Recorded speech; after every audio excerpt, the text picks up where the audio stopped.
We're going to show you the directions to make sauerkraut and slaw. We're going to begin by taking the cabbage and finding a good rib section of the leaf where we can use this for our leaf rounds that will be used to hold down the cabbage under the brine. So what I'm going to do is, if you can see here, there's a real nice rib here. And because I want to make the cabbage head stable, I'm going to, on the opposite side, I'm going to cut off a section of the cabbage. We'll be using this later and setting it up so I can get a nice stable platform. From there I'm going to take the jar and center the jar bottom on the rib, and then I'm going to take and score the cabbage.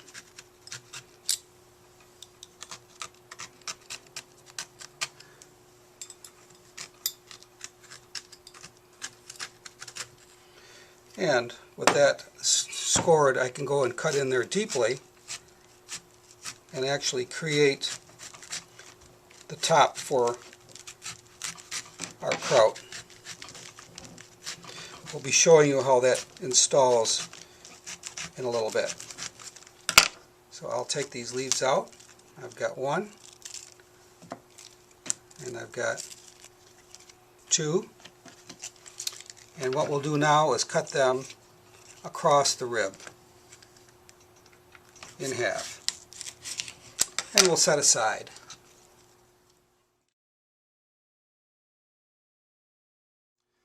For making 2 quarts of sauerkraut or slaw, we're going to have to make a spacer bridge to put underneath the brine overflow cup, and we do that by taking out the core of the cabbage.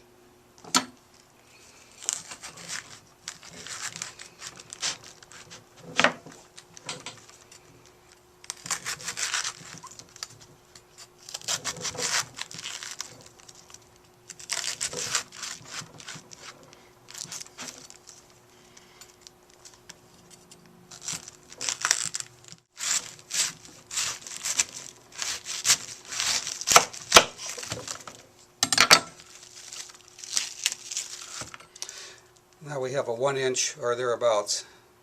Actually it is 1 inch. From the tip of a man's thumb to the first knuckle is 1 inch.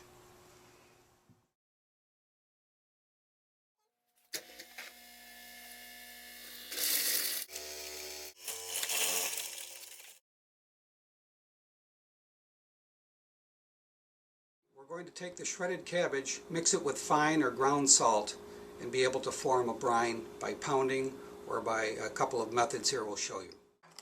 I'm going to be making and showing you a 1 quart recipe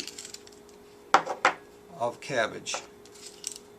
So I'm going to use a 1 tablespoon measure. It's 1 tablespoon per quart.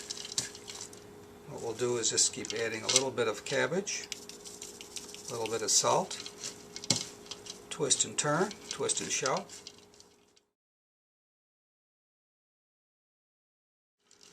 What we can do now is a couple of methods. There's the method of just using your hands and massaging. It's kind of like being a shampoo boy. Or, and you can see it if you can closely there, it's beginning to form the brine. You can see the liquid coming out of the cabbage. For those of you that happen to have one of these one-piece rolling pins, either the thick dowel type or these French, you can just this helps to break the cell walls down of the cabbage and speeds up the process. We can't proceed to adding this to the jar until we get a good noticeable brine, as this is going to be the method of lactic acid fermentation, is we need to create the brine from the cabbage. This is a little bit more involved than making brine pickles, but it's every bit as interesting and enjoyable to do.